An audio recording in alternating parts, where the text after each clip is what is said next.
Hello viewers, இன்னைக்கான அரசியல் அப்டேட்ஸில் பார்க்க போகிற ரொம்ப முக்கியமான ஒரு பரபரப்பான தகவல் என்ன அப்படின்னு பார்த்தீங்கன்னா, தற்போது தேமுதிக பொதுச் செயலாளராக இருக்கக்கூடிய பிரேமலதா விஜயகாந்த் அவர்கள் ஒரு பரபரப்பான பேட்டியை ஒன்று கொடுத்துருக்காங்க.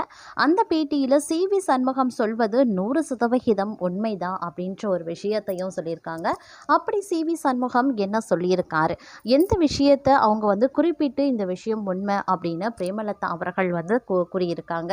பிரேமலதா அவர்கள் திடீரென்று பார்த்தீங்க அப்படின்னா விருதாச்சலத்திற்கு செல்வதற்கான காரணம் என்ன அப்படிங்கிறத பற்றின பல்வேறு அதிரடியான பரபரப்பான அரசியல் அப்டேட்ஸை தொடர்ந்து இன்னும் பரபரப்பான அரசியல் அப்டேட்ஸை நீங்கள் தெரிந்த பலன் பெற வீடியோவை ஸ்கிப் பண்ணாமல் கடைசி வரைக்கும் பாருங்கள். வீடியோக்குள்ளே போகிறதுக்கு முன்னாடி இது வரைக்கும் நீங்கள் நம்ம சேனலை சப்ஸ்கிரைப் பண்ணலை அப்படின்னா உடனே சப்ஸ்கிரைப் பண்ணிக்கோங்க. அப்படியே பக்கத்தில் இருக்கக்கூடிய நோட்டிஃபிகேஷனுக்கான பெல் பட்டனையும் ப்ரெஸ் பண்ணிக்கோங்க.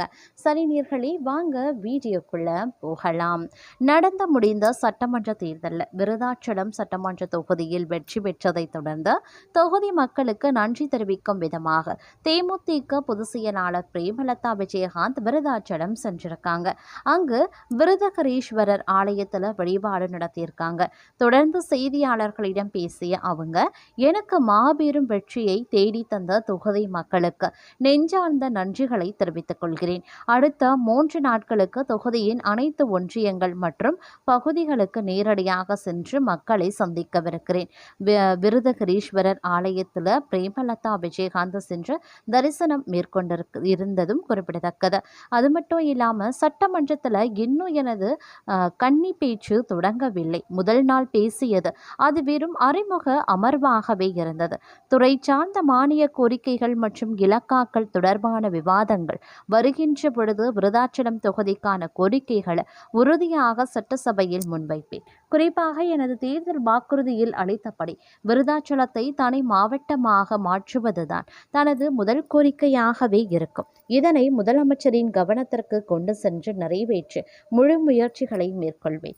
சட்டமன்றத்தில் ரத்தன் பண்டிட் விவகாரம் தொடர்பாகத்தான் நான் எழுப்பிய கேள்விக்கு அடுத்த சில நிமிடங்களிலேயே அரசு நடவடிக்கை எடுத்ததை வரவேற்கிறேன்.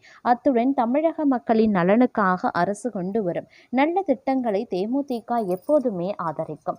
அந்த வகையில் 717 மதுபான கடைகளை உடனடியாக மூடியதற்கும் பள்ளி மற்றும் கோயில்களுக்கு அருகில் இருந்த டாஸ்மாக் கடைகளை அகற்றியதற்கும் முதலமைச்சருக்கு வாழ்த்துக்களை தெரிவித்திருக்கிறார். மேலும் பெண்களை பாதுகாக்க சிங்கப்படை அமைத்ததற்கும் தமிழக அரசுக்கு பாராட்டுக்களை தெரிவித்துக் கொள்கிறேன். தவறுகள் நடக்கும் போது எதிர்கட்சியாக அதனை சுட்டிக்காட்டுவது கேப்டன் விஜயகாந்த் நமக்கு கற்றுக் கொடுத்த பாடம். அதிமுகவில் இருந்து பிரிந்து வந்தவர்கள் தற்போதைய ஆட்சிக்கு நிபந்தனையற்ற ஆதரவு அளித்தால் அதனை வரவேற்கலாம். அவ்வாறு இல்லாமல் திரைமறைவு பேச்சுவார்த்தைகள் நடந்தால் அது தமிழகம் இதுவரை கண்டிராத குதிரை பேரத்திற்கு வழிவகுத்துவிடும்.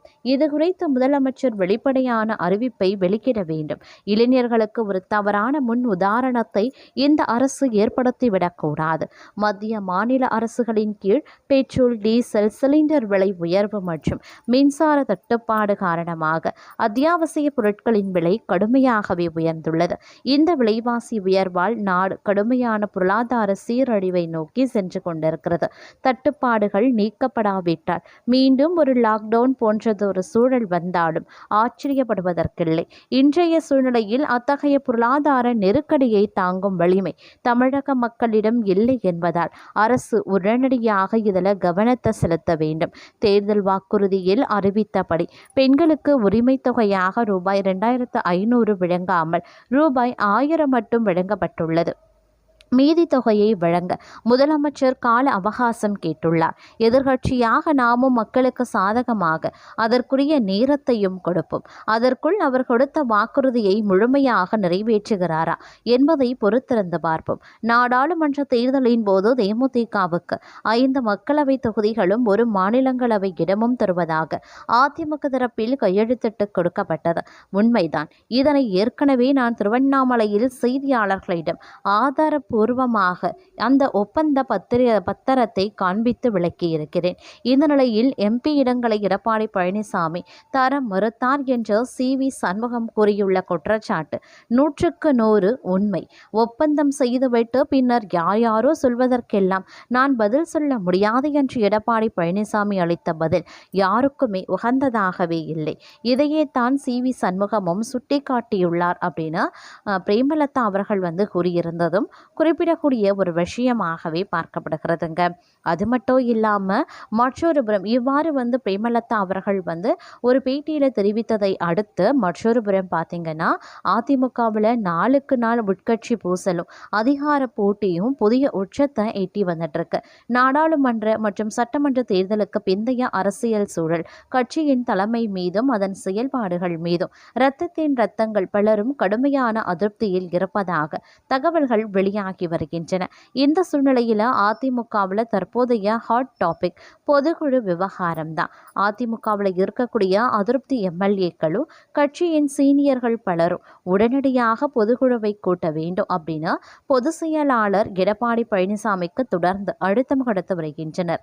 கட்சியை மறுசீரமைப்பு செய்ய வேண்டும், தொண்டர்களின் மனநிலையை விவாதிக்க வேண்டும் என்பதே இவர்களின் பிரதான கோரிக்கையாகவே இருக்கின்றது. ஆனால் இந்த சூழ்நிலையில் பொதுக்குழுவை கூட்டினால் அது தனக்கு எதிரான தளமாக மாறிவிடுமோ அப்படின்ற அச்சத்தில் எடப்பாடி பழனிசாமி அதற்கு உடன்பட மறுத்து வருவதாக கூறப்படுகிறது. இதனை தவிர்க்க தனது ஆதரவு பொதுக்குழு உறுப்பினர்களிடம் தற்போது பொதுக்குழு கூட்டம் கூட்ட தேவையில்லை என்று எழுதி வாங்கி அதில் கையெழுத்து பெறும் அதிரடி படலத்தையும் எடப்பாடி தரப்பு ரகசியமாகவே தொடங்கியிருக்கிறது. இருப்பினும் இந்த வியூகம் எடப்பாடிக்கு அத்தனை எளிதாக அமையவில்லை. பொதுக்குழு கூட்ட தேவையில்லை என்ற கடிதத்தின் கையெழுத்து போட மாவட்ட நிர்வாகிகள் மற்றும் பொதுக்குழு உறுப்பினர்கள் பலரும் திட்டவட்டமாக மறுத்துவிட்டதாகவே தெரிகிறது. கட்சியின் தற்போதைய நிலையை விவாதிக்காமல் இருக்க முடியாது என்ற நிலைப்பாட்டில் அவர்கள் உறுதியாகவே நின்றுள்ளனர். கையெழுத்து வாங்கும் பழம் தோல்வியடைந்ததை தொடர்ந்தே நிலைமையை சமாளிக்க நேற்று அவசரமாக மாவட்ட செயலாளர்கள் கூட்டத்தை கூட்டினார் எடப்பாடி பழனிசாமி. இந்த கூட்டத்தில் அதிமுகவின் உள்கட்சி அரசியல் மட்டுமின்றி தமிழகத்தின் புதிய அரசியல் சக்தியாக உருவெடுத்திருக்கக்கூடிய தமிழக வெற்றி கழகம் குறித்தும் காரசாரமான விவாதங்கள் எழுந்திருக்கின்றன. கூட்டத்தில் கலந்து கொண்ட எடப்பாடியின் விசுவாசமிக்க சில மாவட்ட செயலாளர்கள் அவரிடம் ஒரு புதிய அரசியல் வியூகத்தை முன்வைத்துள்ளனர். அவர்கள் பேசியது என்னன்னா, அண்ணா, கட்சியில் உங்களுக்குத்தான் இன்னமும் பெருவாரியான ஆதரவு இருக்கின்றது. அப்படி இருக்கும்போது நாம் ஏன் பொதுக்குழுவை கூட்ட யோசிக்க வேண்டும்? தைரியமாக பொதுக்குழுவை கூட்டுங்கள். அங்கே நமது பலத்தை நிரூபித்து அதிருப்தியாளர்களின் முகத்தில் கரியை பூச வேண்டும். பொதுக்குழுவில் அவர்களுக்கு பெரும்பான்மை ஆதரவு இல்லை என்பதை நாம் பகிரங்கமாக அம்பலப்படுத்த வேண்டும். மேலும் இந்த விவகாரத்தில் தமிழக வெற்றி கழகத்தின் பெயரையும் மாவட்ட செயலாளர்கள் இழுத்துள்ளனர். அதிமுகவில் அதிருப்தியில் இருக்கும் சீனியர்களையும் முக்கிய விக்கெட்டுகளையும் தாவிக்க தலைமை தன் பக்கம் இழுக்க கணக்கு போடுவதாக அரசியல் வட்டாரங்கள் ஒரு பேச்சு நிலவுவதாகவே கூறப்பட்டு வருகிறது. அது மட்டுமின்றி தமிழகத்தினுடைய அடுத்த கட்ட அரசியல் நகர்வுகளை தீர்மானிக்கும் முக்கிய காரணியாக மாறியுள்ளது என்பது மட்டும் நிதர்சனமாகவே இருக்கின்றது அப்படின்னு சொல்லலாம்.